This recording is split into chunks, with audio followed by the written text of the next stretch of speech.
In this video, we are going to do the further example. First one is the substitution by Sino group. Then मैंने लिया RX plus इसका जो structure है कैसा होगा K के पास 1 इलेक्ट्रॉन, इसकी कन्फिग्रेशन है 1s2 2s2 2p6 3s2 3p6 and 4s1 and carbon have 4 valence electron, nitrogen have 5 valence electron 1 2 3। तो इसको 3 और इलेक्ट्रॉन चाहिए थे ऑक्टेट कंप्लीट करने के लिए नाइट्रोजन को 1 2 3 4 5 6 7 8। कार्बन 1 2 3 4 5 6 7, तो it needs 1 more electron. Potassium will donate now. Potassium जब 1 इलेक्ट्रॉन लूज करेगा तो उसका ऑक्टेट कंप्लीट हो जाएगा, तो के पॉजिटिव, कार्बन के पास इलेक्ट्रॉन आया तो इसका स्ट्रक्चर ऐसा बनेगा। तो जो कार्बन है वो अटैक करेगा ऑन द आर, तो आर सी एन बन जाएगा और के एक्स एलिमिनेट हो जाएगा। Another example C H three I, K positive C N negative, carbon will attack on this C H three and C triple bond N plus K I. Next है reactions of alkyl cyanide. तो CH3I, this is the formula of the methyl cyanide. जब KCN add करोगे तो ये बन जाएगा आपके पास CH3CN। तो फर्दर अगर आप ये आपको बेसिकली जो ऑर्गेनिक का 4th चैप्टर है नाइट्रोजन कंटेनिंग कंपाउंड, उसमें ये रिएक्शंस यूज़ होंगी, तो आप इसको अच्छे से कर लेना। जब आप 3 चैप्टर्स कर लोगे तो ऑलरेडी आपका वो चैप्टर हो चुका होगा, बीच में रिएक्शंस काफ़ी हैं। तो ये आपके पास बनेगा CH3CONH2। तो ये तब बनेगा अगर आप ये लगाओ ये HCl कंसनट्रेटेड या H2O2 हाइड्रोजन पेरोक्साइड यूज़ करोगे। And this is the partial hydrolysis. अगर आपको कंप्लीट हाइड्रोलाइसिस करनी है तो आपको कंसनट्रेटेड की जगह डिल्यूट HCl लेना होगा या फिर NaOH लेना होगा। तो it will give you CH3COOH। ठीक है, बेसिकली हम NaOH दोनों ही लेंगे। तो CH3COH, this is the complete hydrolysis. तो इनके जो मैकेनिज्म हैं हम करेंगे in our chapter number 4। Then sodium C2H5OH, तो ये यूज़ होता है फॉर द रिडक्शन। तो ये this reaction is known as the Mendius. ये जो मैं अभी करवा रही हूँ ये है Mendius reaction and it will give you CH3CH2NH2। It is the example of the reduction.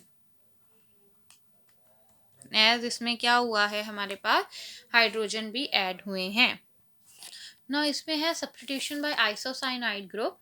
तो जब साइनाइड ग्रुप की बात करनी है आप लोगे KCN and it is a ionic. जब आपको आइसोसाइनाइड की बात करनी है तो आप लोगे RX plus AgCN and AgCN is a covalent compound. तो जब अब इसमें नेगेटिव चार्ज नहीं है, तो अभी हमने कहा था जो हमारी इससे पिछली वीडियो थी, प्रीवियस वीडियो थी, तो आपने कहा था कि जिसके ऊपर लोन पेयर होगा that will attack on this. तो अब ये लिंकेज क्या बनेगी, R and triple bond C and nitrogen ने अपने इलेक्ट्रॉन दिए हैं तो इसके ऊपर आ गया पॉजिटिव एंड इस C के ऊपर जो है ऑपोजिट चार्ज आएगा C नेगेटिव, बिकॉज जो ये बॉन्ड है ये कार्बन को अपने इलेक्ट्रॉन दे के एलिमिनेट होगा एंड आपके पास बचेगा AgX।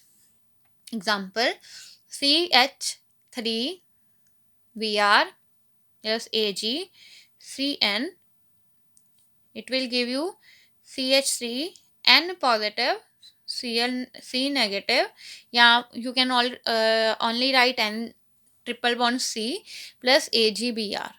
It's the formula of the methyl isocyanide. Now अभी हमने बात की KCN की एंड AgCN की। ये आपको पेपर में काफ़ी बार क्वेश्चन आता है कि आप KCN के साथ आपको साइनाइड क्या प्रोडक्ट क्यों मिलता है और AgCN के साथ आपको आइसोसाइनाइड क्यों मिलता है, जिसमें लिंकेज, अब इसमें लिंकेज कार्बन के साथ भी होती है और नाइट्रोजन के साथ भी होती है साइनाइड में, जिसमें 2 तरह की लिंकेज हो सकती है और न्यूक्लियोफाइल्स को हम क्या कहते हैं, एम्बीडेंट न्यूक्लियोफाइल। तो एम्बेडेड न्यूक्लियोफाइल्स कौन से होते हैं, जिसमें अटैक एक से ज़्यादा साइट में हो सकता है। इसमें कार्बन में भी हो सकता है आपके न्यूक्लियोफाइल में, और नाइट्रोजन से भी हो सकता है। अगर आप, ये है हमारे पास आयनिक, जब आयनिक होगा तो सी के ऊपर नेगेटिव साइन है, तो that will attack. And AgCN के केस में ये क्या है, कोवलेंट है, एंड इसके नाइट्रोजन के पास लोन पेयर है, that lone pair will attack on your alkyl group. Next है substitution by amino group. Substitution by amino group. तो मैंने लिया RX plus H NH2, this is the formula of ammonia. This HX will remove, and वैसे भी nitrogen जब इसकी बात करते हैं तो इसके ऊपर लोन पेयर होता है, this loan pair will attack on R। तो मेरे पास क्या आ जाएगा, RNH2, this is the formula of the alkane amine, this is the formula of the alkane amine. तो अगर आपके पास हैलो अल्केन सक्सेस में है तो CH3CH2Br लिया था मैंने। तो अगर आपके पास ये जो हैलो, अगर मेरे पास जो सबसे पहले मेरे पास CH3CH2Br है, इन द सिमिलर वे मैंने NH2 अमोनिया के साथ जो है इसको रिएक्ट करवाया, तो मेरे पास आ जाएगा HBr eliminate, CH3CH2 NH2 will form, it is the formula of the ethane amine.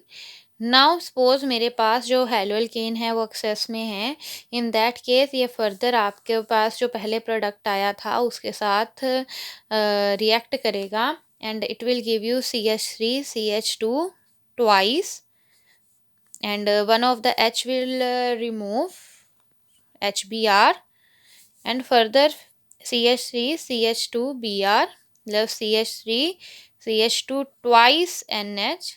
तो अभी एक और H रिमूव हो सकता है, तो CH3CH2 thrice N plus HBr।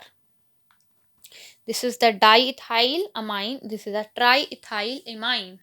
Now है होफमैन अमाइनोलाइसिस, ये भी बहुत इंपॉर्टेंट रिएक्शन है।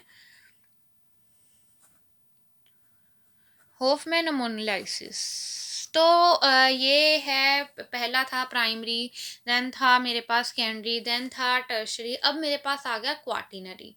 अब CH3CH2Br, अब टर्शरी, अब मेरे पास टर्शरी अमीन आ गया था।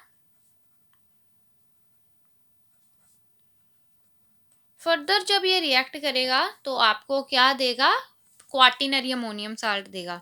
तो CH3CH2, तो 3 + 1 4 N positive and Br negative, this is the tetra ethyl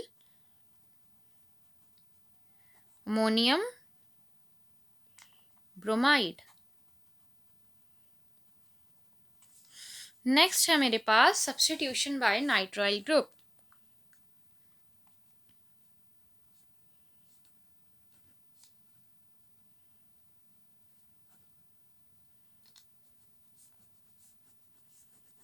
substitution by nitrile group, RX, अब मेरे पास रिएक्ट हुआ K positive O negative N double bond O, heat किया, तो अभी इसके ऊपर नेगेटिव है, this will attack on this and it you will get RON double bond O plus KX। तो अभी आप इसका, आई थिंक अभी आप अपने आप स्ट्रक्चर बना के अभी आपको समझ आ जाएगा।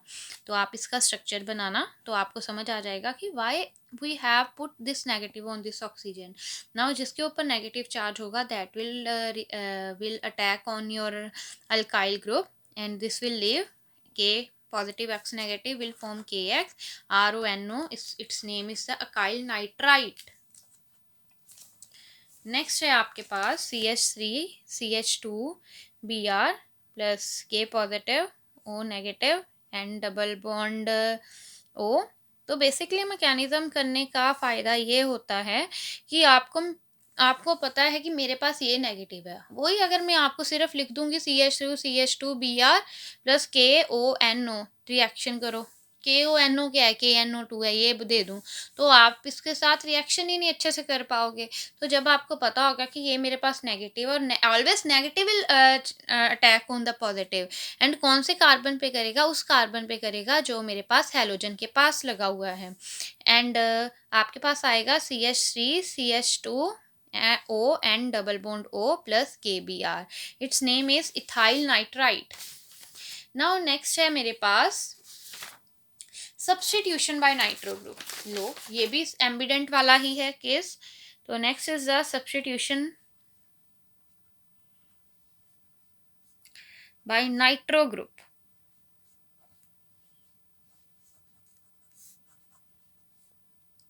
तो मेरे पास RX है। अब AgNO2 भी क्या है मेरे पास, कोवलेंट है। तो AgNO2 कैसे बनाता है, ये देखो, ON डबल बॉन्ड O, ऐसे बनेगा इसका बॉन्ड, ठीक है। अब क्या होगा, this nitrogen will attack on, because negative charge तो है ही नहीं, तो ये इलेक्ट्रॉन इधर चले जाएंगे एंड N के जो लोन पेयर हैं वो अटैक करेगा। You will gate RN double bond O, single bond O, इसके ऊपर नेगेटिव, अभी N के ऊपर N ने इलेक्ट्रॉन दिया पॉजिटिव, तो AgX विल रिमूव। तो आप R की जगह कोई और CH3 CH2 Br ले लो, वट एवर यू वॉन्ट आप ले सकते हो। तो अभी आपने देखो लिया तो KNO2 भी था और लिया AgNO2 भी था, लेकिन KNO2 was the ionic and AgNO2 is a covalent. जब मेरे पास कोवलेंट होगा तो मैं लोन पेयर के ऊपर कंसंट्रेट करूँगी, और जब मेरे पास आयनिक होगा तो मैं नेगेटिव चार्ज के ऊपर कंसंट्रेट करूँगी। नाउ मेरे पास जब इसमें नाइट्रोजन भी अटैक कर सकता है और ऑक्सीजन भी अटैक, इसमें जो मेरे पास, इसमें नाइट्रोजन करेगा अटैक और इसमें मेरे पास ऑक्सीजन भी कर सकता है। इन दैट केस NO2 के केस में नाइट्रोजन भी अटैक कर सकता है और ऑक्सीजन भी अटैक कर सकता है, तो इसको हम क्या कहेंगे, एम्बिडेंट न्यूक्लियोफाइल। और आप जो है ये दोनों रिएक्शंस हैं एग्जाम्पल्स में डाल दोगे अगर आपको क्वेश्चन आता है कि Y KNO2 will give you a nitrite but AgNO2 will give you nitro compounds.